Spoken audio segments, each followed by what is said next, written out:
Well, hello and welcome live from our studios in Auckland Park, Johannesburg. Welcome to the Week in Review. Of course, it's the program where we take a look at some of the big stories that has come out of the week, what's been making headlines and getting South Africans talking. As always, I'm your host, Liezle Wilson. Let's take a look at some of those headlines. Well, Public Protector Advocate Busisiwe Mqwebane will know her fate after President Cyril Ramaphosa finishes studying representations in her letter. It's election time for the ANC in Ekurhuleni. And mine workers who sustained injuries on duty say they find it impossible to claim compensation.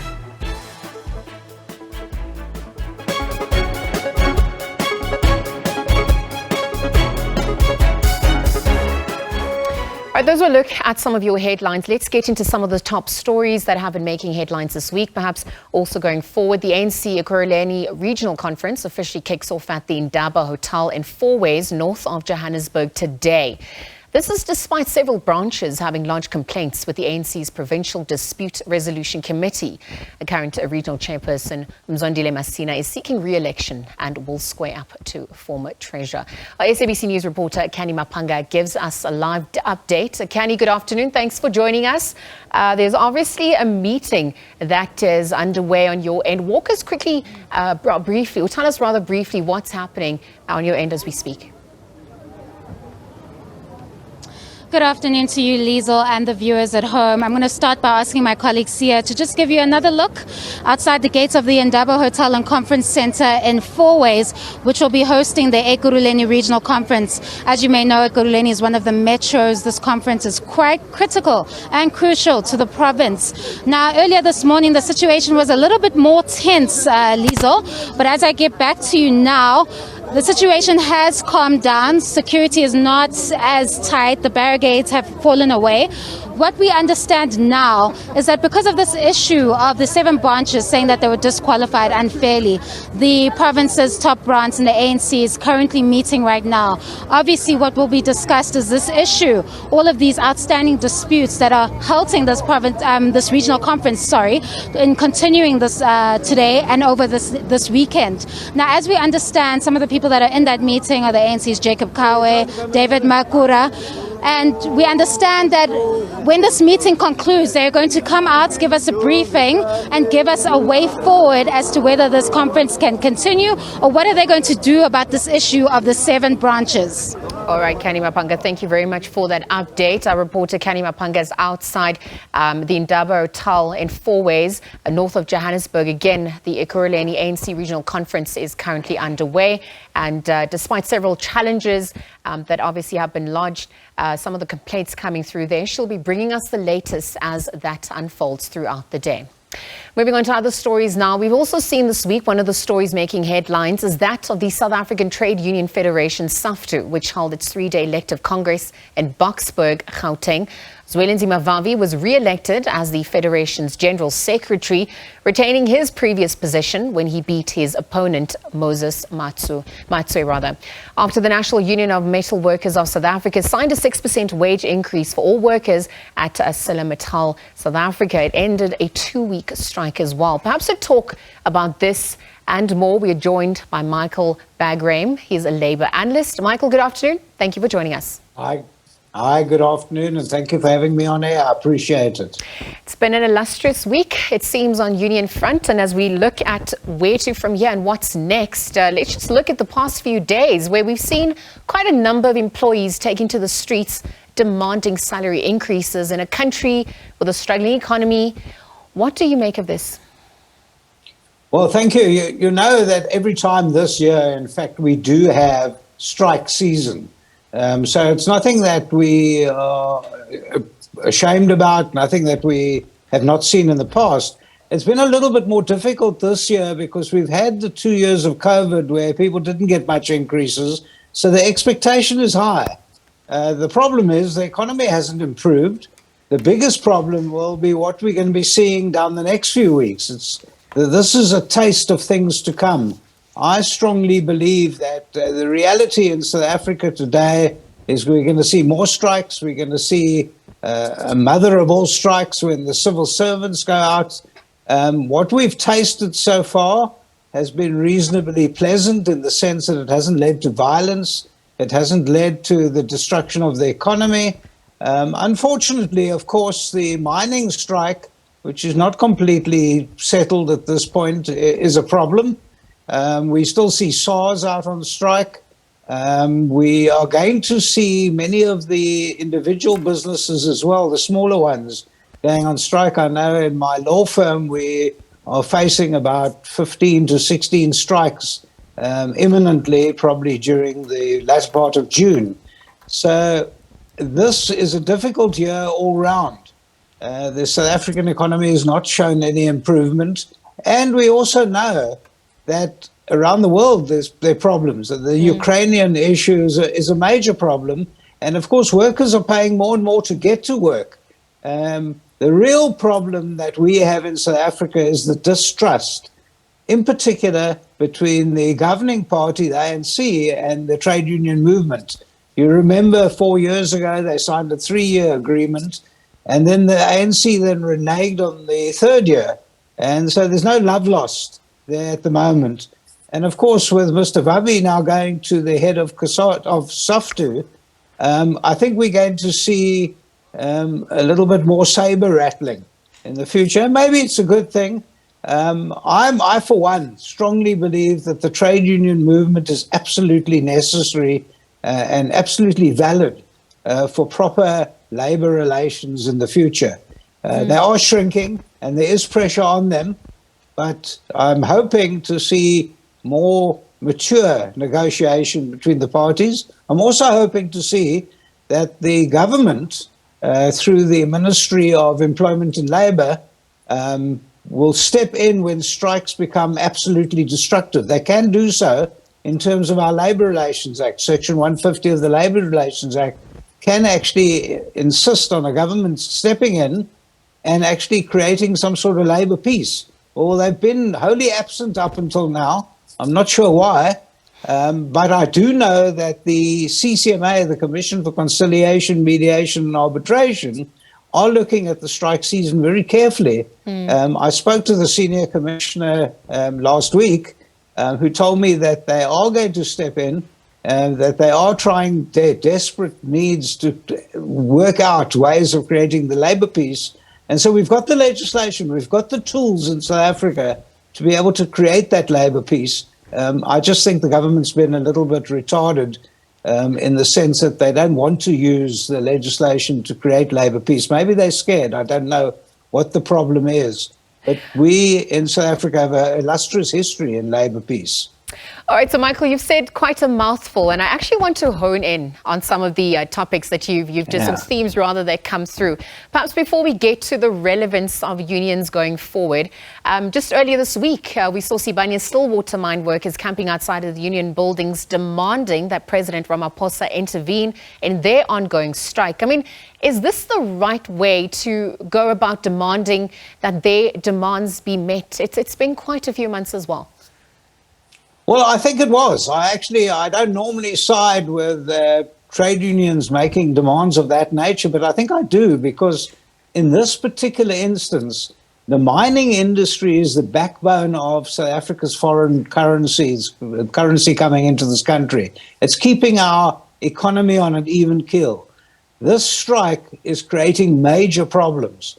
And for them to go in and demand that the president intervene, I think is correct, because the Ministry of Labour has been wholly absent. I don't know what's happened to them, where they are. Have they disappeared? What's going on?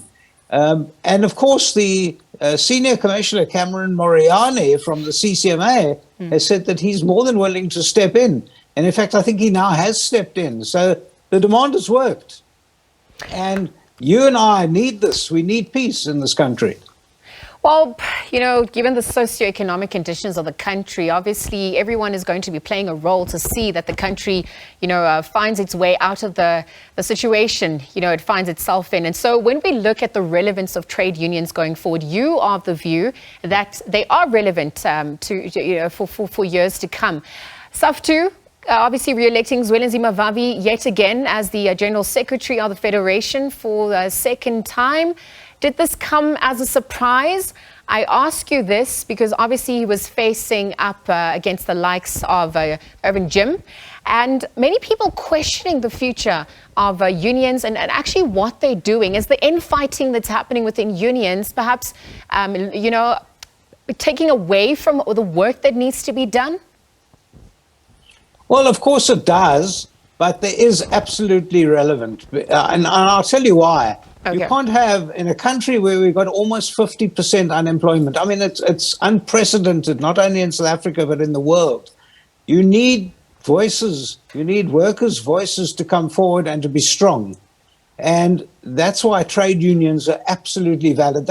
Each worker can't afford to come and see an attorney.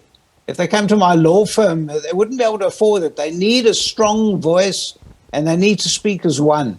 So, yes, the infighting is terrible. I wasn't surprised at all to see Mr. Vavi being re-elected. He's a strong leader. He's got a history. He comes from a fantastic background.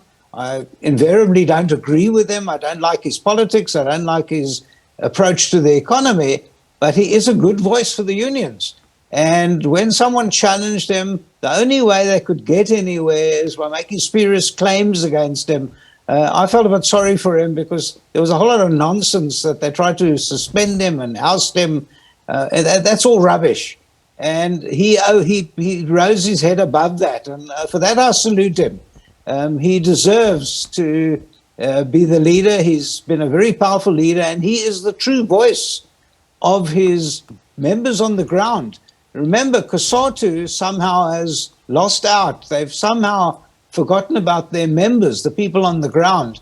They're so involved with the politics, they're so involved in the tripartite alliance that they've forgotten about representing their members.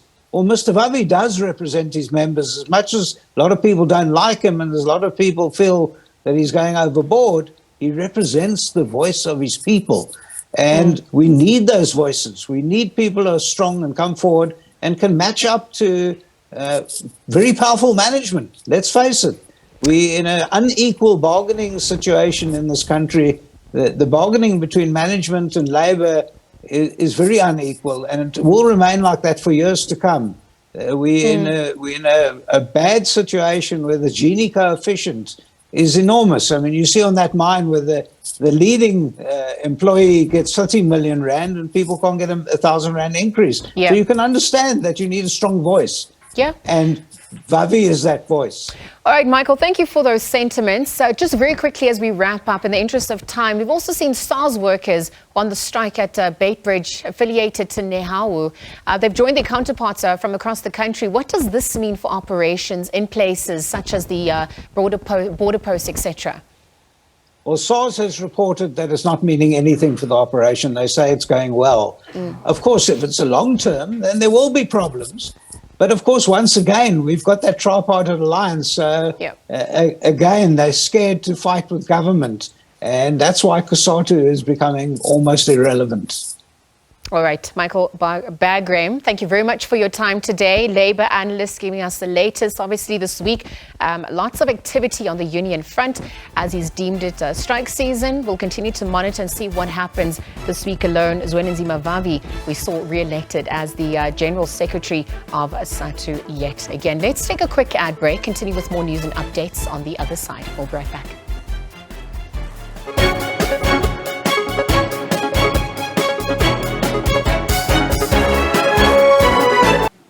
Welcome back. The Week in Review continues with myself, Liezle Wilson. Now, Nigerian academic Professor Toyin Falola has laid bare the challenges the African continent is still facing despite countries forging unity. He was delivering the 12th Thabo Mbeki Africa Day lecture, which focused on the achievements of the African Union since its inception as the Organization of African Unity 2 decades ago. The AU has taken on a new duty, different from achieving independence from European colonial rule, and it has tried to focus more on preserving democratic principles. In this transition and at this moment, we have to pay tribute to some of our ancestors who initiated many of these ideas as way back as the 19th century.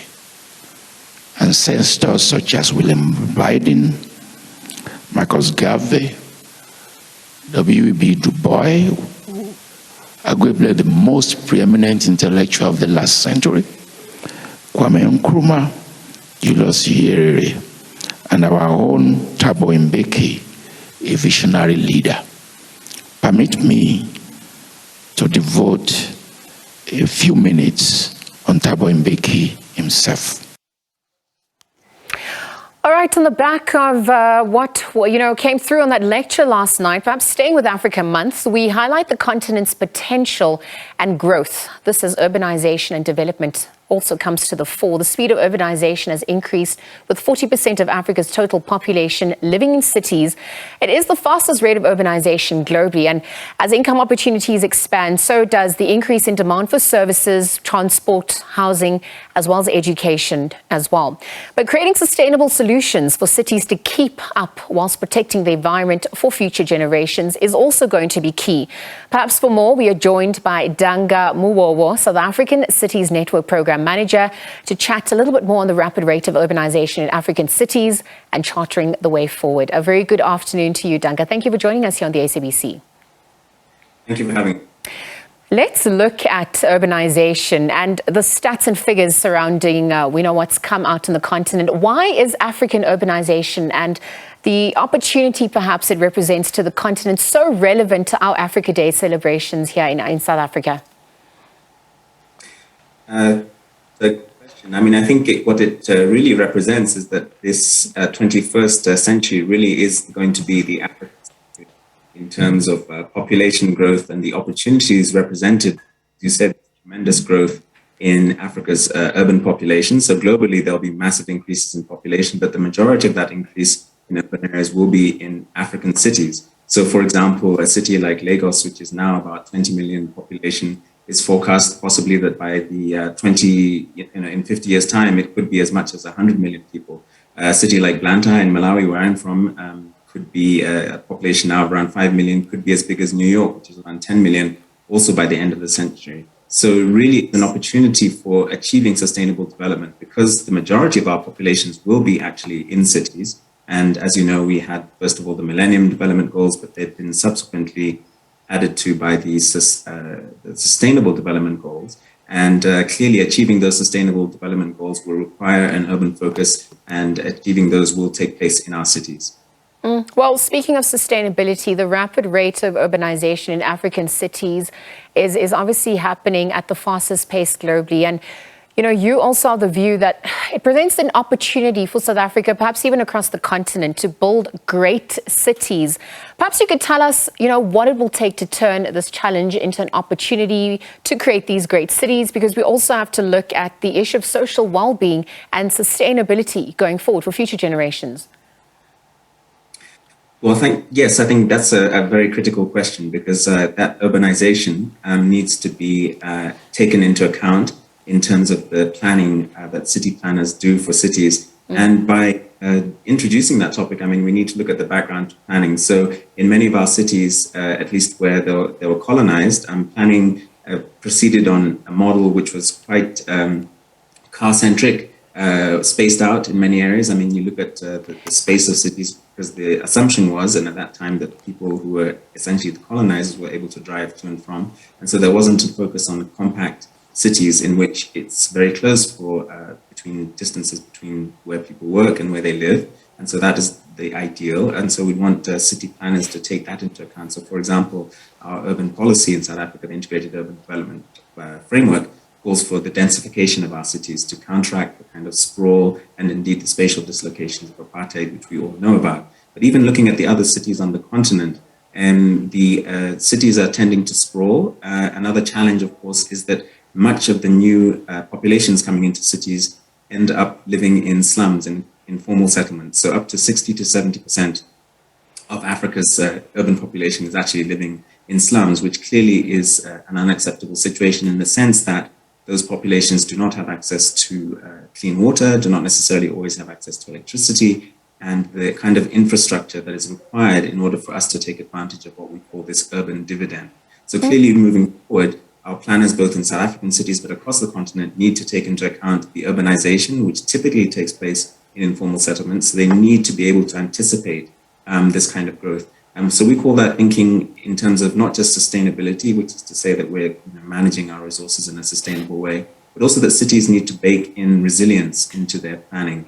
And by resilience, we mean the ability to anticipate, to adapt, and to also take into account in their planning processes the kind of impacts and changes and across the board, so from urbanization to climate change to natural disasters to war even perhaps, these things that could affect cities' development trajectory. And by being focused on resilience, then we're able to anticipate and take into account the massive changes that will be taking place in our urban areas. Okay, so speaking about resilience and changes, I mean, you're also speaking about urban planning that needs to transform and that cities perhaps also need to be at the forefront of urban development. And I wonder if you could elaborate how, this needs to play out. I'm asking you this because obviously as we shine a spotlight on what's happening in South Africa, different factors and scenarios have come to the fore. We've seen the destruction witnessed in different places in KwaZulu-Natal and the Eastern Cape. And so I also wonder what the role of climate change in recent weeks, has been in the escalation of some of the issues we're experiencing in some of the cities in Africa. Well, yes, I think you mentioned climate change. I mean, this is clearly going to be an issue which affects us and if anything needed focusing our minds. Clearly the tragedy that's taken place in KwaZulu-Natal is an indicator of that. And in fact, by all accounts, the effects of climate change are experienced and going to be experienced most by the most vulnerable and the poorest people across the world. So the rich countries will always be sorted, but the immediate impacts will be felt by the poorest and most vulnerable people. And what that tells us, therefore, is that particularly in cities, and we've been speaking about our cities, is that we need to take resilience into account, and we need to be able to anticipate the fact that these events, which used to be, once in a lifetime kind of events, are going to be much more frequent, whether it's drought, flooding, excessive heat, excessive cold. These are things which are going to affect cities. And the way in which we can account for that, and what we call for in our State of Cities report, which we produce every 5 years and just came out this month, is we say for cooperative governance and an all-of-society approach. So within the South African context, by cooperative governance, we understand that to mean a strong co-equal and a mutually reciprocal relationship between three spheres of government, so national government, provincial government, and local government, but also the all-of-society approach. So one of the things that you'll have seen in response to the crises was civil society organizations sprung into the gap. We all know about Gift of the Givers and the tremendous work they do across the country, but also across the globe. They're an exemplar for a civil society organization that assists people in need. And the reason for this, and it's not strange, is that we anticipate also, and our visionaries who laid out the local government white paper in 1998, so that the state can't do everything. There are certain things that society organizations, faith-based organizations, church organizations do, and in fact, what for society to advance and to achieve the goals that we would like to see, the sustainable development goals, as well as ensuring that we do not leave vulnerable populations behind, we include them in growth, and we also support them with a safety net when they don't have it, is to ensure that civil society and that the whole of society is brought in to the almost the societal vision that we have. So the private sector, academics, think tanks like ourselves, as well as those organizations I've just mentioned. Well, you speak about the South African Cities Network, the State of Cities report, which is obviously released, and that whole of government and all society approach. And just quickly in passing, perhaps as we look at that approach, what do you base the approach going forward on? And I ask you this just because there's been a growing pattern of urban settlements and continued housing issues in Africa.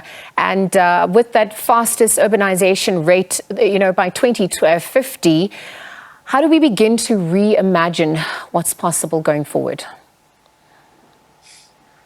Well, I think, as I said, I mean, developmental local government, which we hold to be dear in South Africa, is this idea that actually development visions should come from, and indeed the desired development should be based on what the people want. So number one is democratic, number two is participatory, And in South Africa, our integrated development plans are the 5-year plans that communities and reflect the wishes and the desires of communities. I mean, we're still at a point where perhaps not to the extent that we'd like to see that being the case. And in some cases, clearly it's the professionals within municipal administrations who come up with many of those plans. And definitely things like infrastructure and so on require specialist input. But the specific developmental projects that communities want should be, and the vision is that they should be reflected in those integrated development plans, as well as longer term plans. So for example, growth and development strategies over a long term, because you need to think, and this returns back to that point I was making earlier, which is that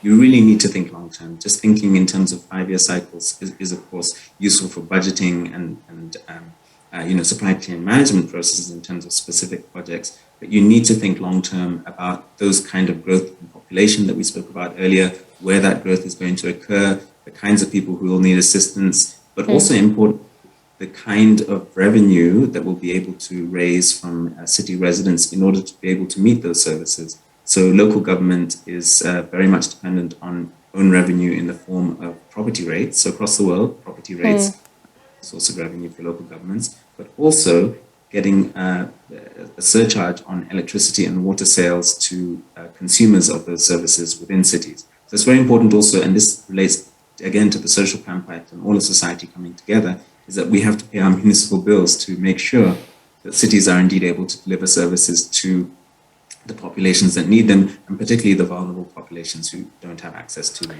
and we are constitutionally mandated to. Danga, I want to thank you very much for your time. Danga Mubowo, South African Cities Network Program Manager, joining us for chat on the rapid rate of urbanization, African cities, perhaps charting the way forward. This came to the fore as, the world over, particularly us here on the continent, obviously celebrated and commemorated, observed, in fact, Africa Day, which transpired on the 25th of May 2022. We'll leave the conversation there, take a quick ad break, and continue with more news and updates on the other side.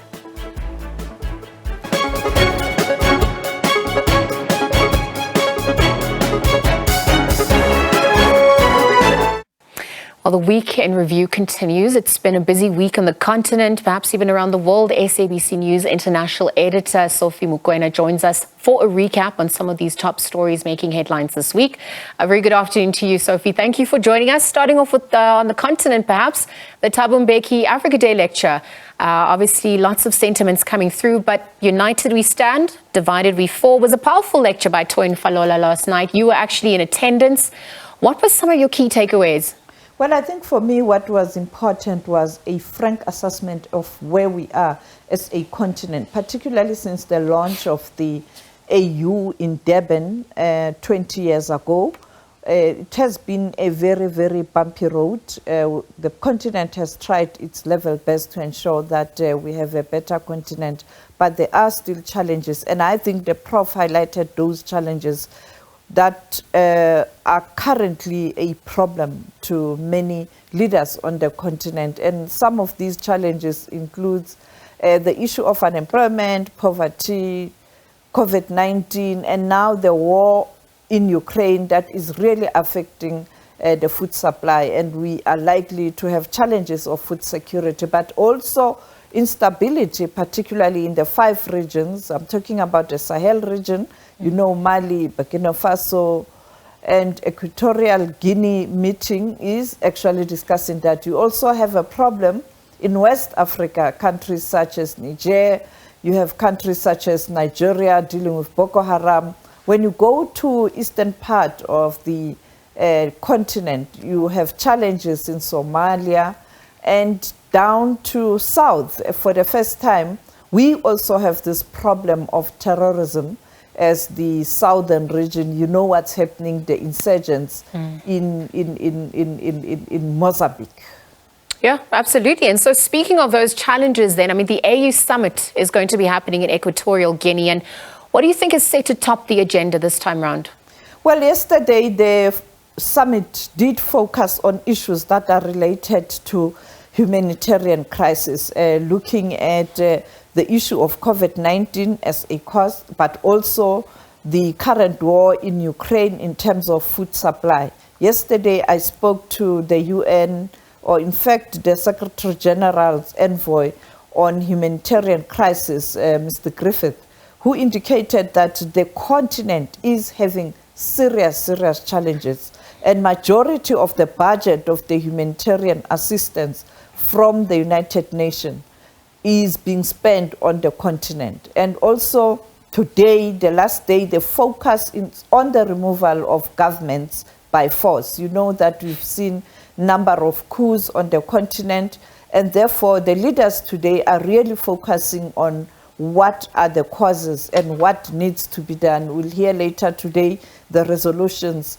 taken by that summit in terms of how you deal with this issue of removal of governments by force. But I think for me, when citizens of respective countries are restless, they are suffering, and the leaders are really living large, it is a recipe for instability. I mean, even in South Africa, every morning when you read newspapers, you hear about alleged corruption and misuse of government funds by leaders at the local government level, at the provincial level, at national level.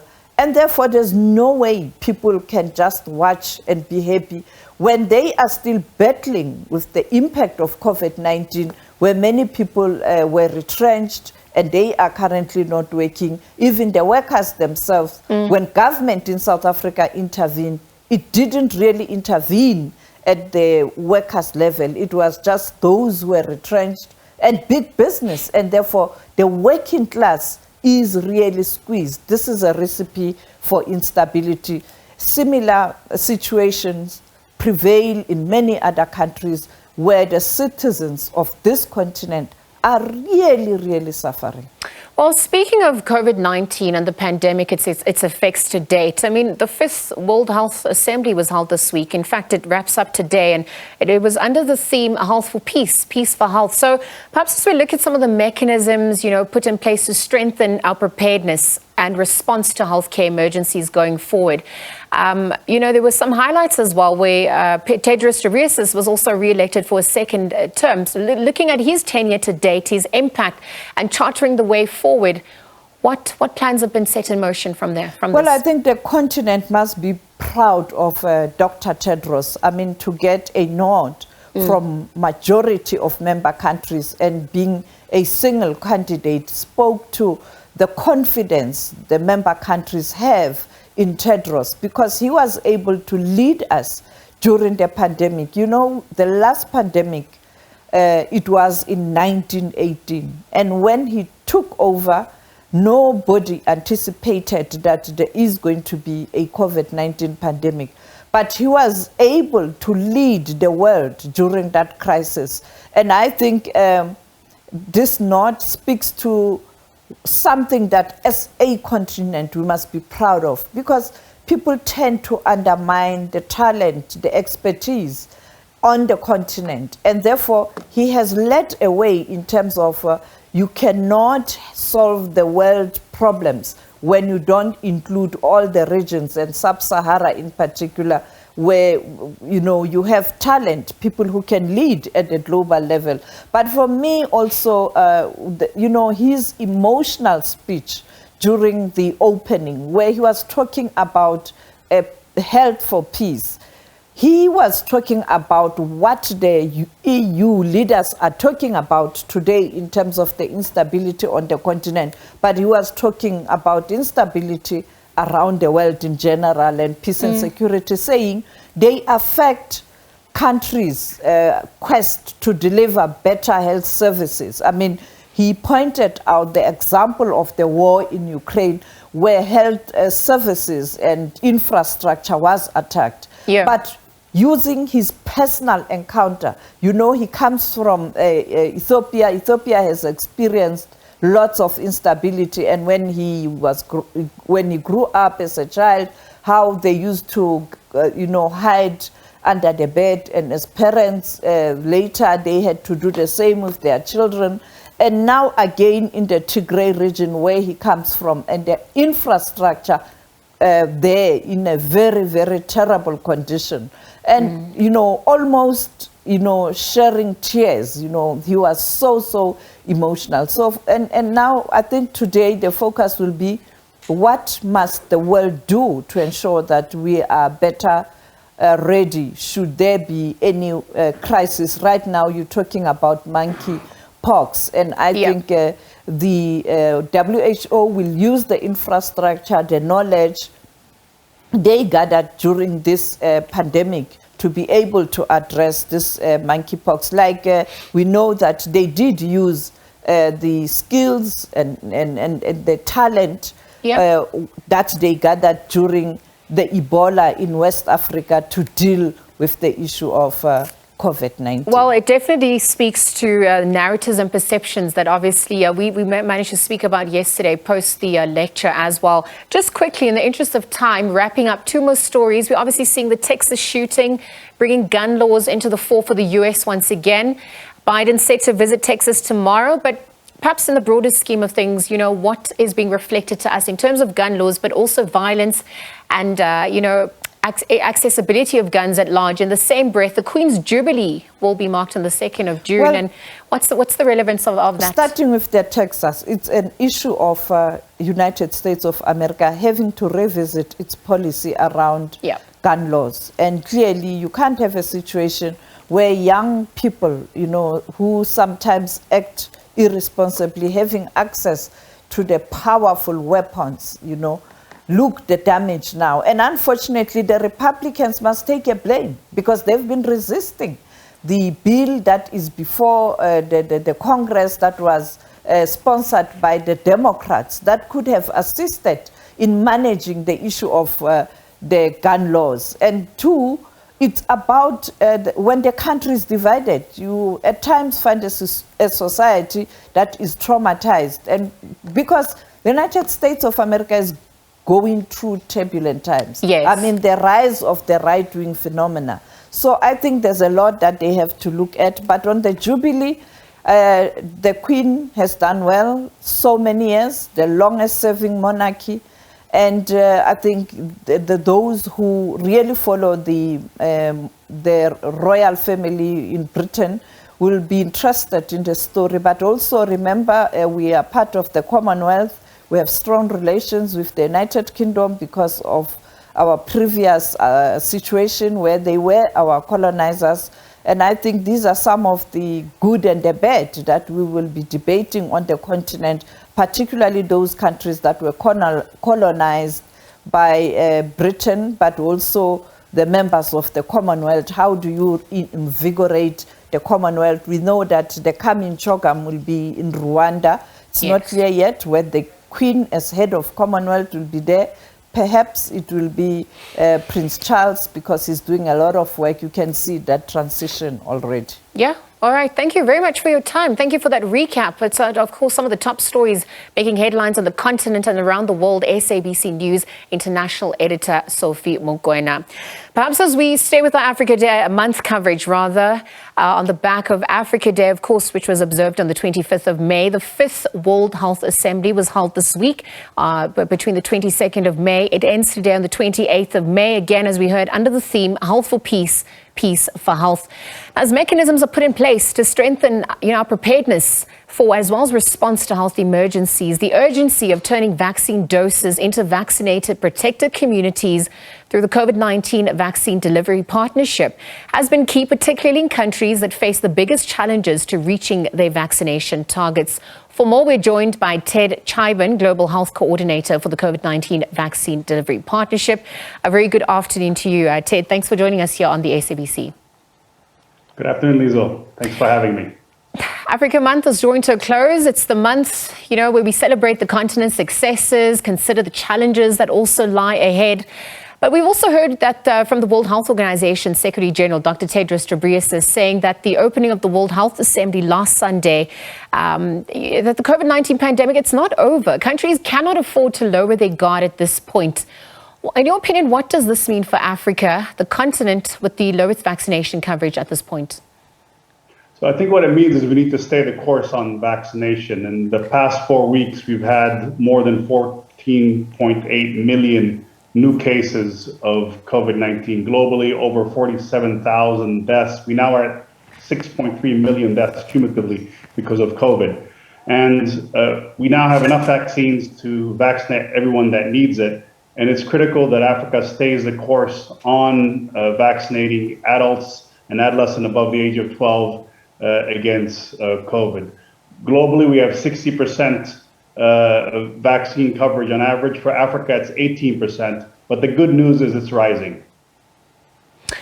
Well, as the global lead coordinator of COVID-DP, you've been in meetings this week alone with several ministers of health at the World Health Assembly in Geneva. And perhaps you can divulge, what are some of the discussions that you've had around increasing vaccination rates? So I've met with ministers from Central African Republic, from Malawi, from Tanzania, from South Sudan, other delegations.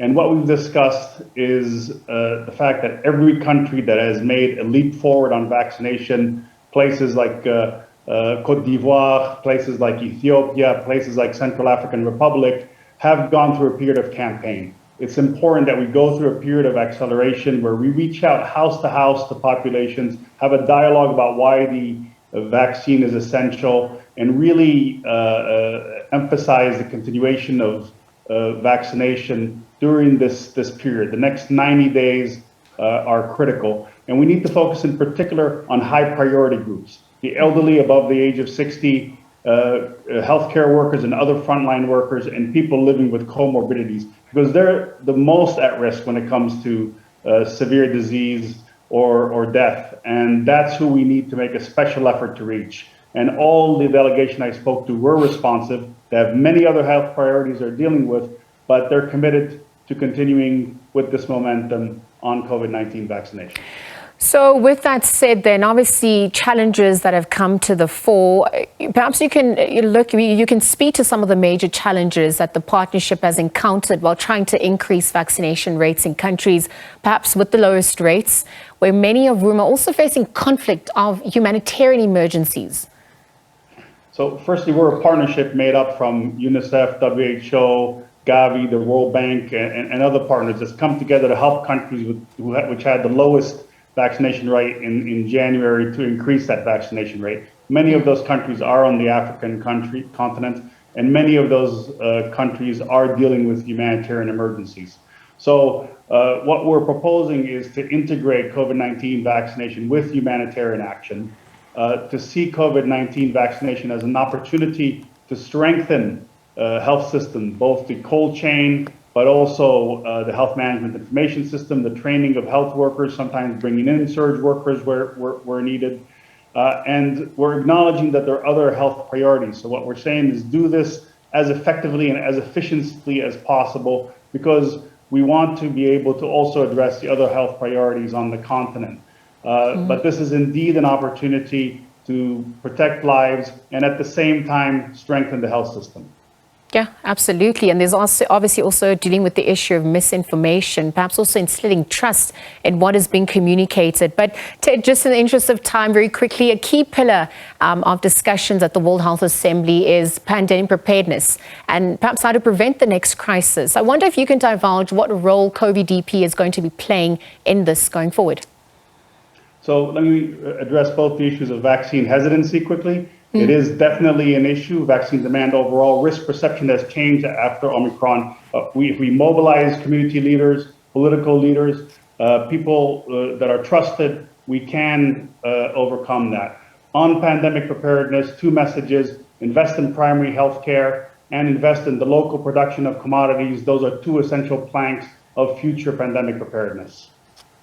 Ted, I want to thank you very much for your time. Thanks for joining us here on the SABC. Ted Chaiban, Global Lead Coordinator for COVID-19 Vaccine Delivery Partnership, joining us here to chat about how COVID-19 vaccine delivery partnerships are key, particularly in countries that are facing some of the biggest challenges in reaching their vaccination targets.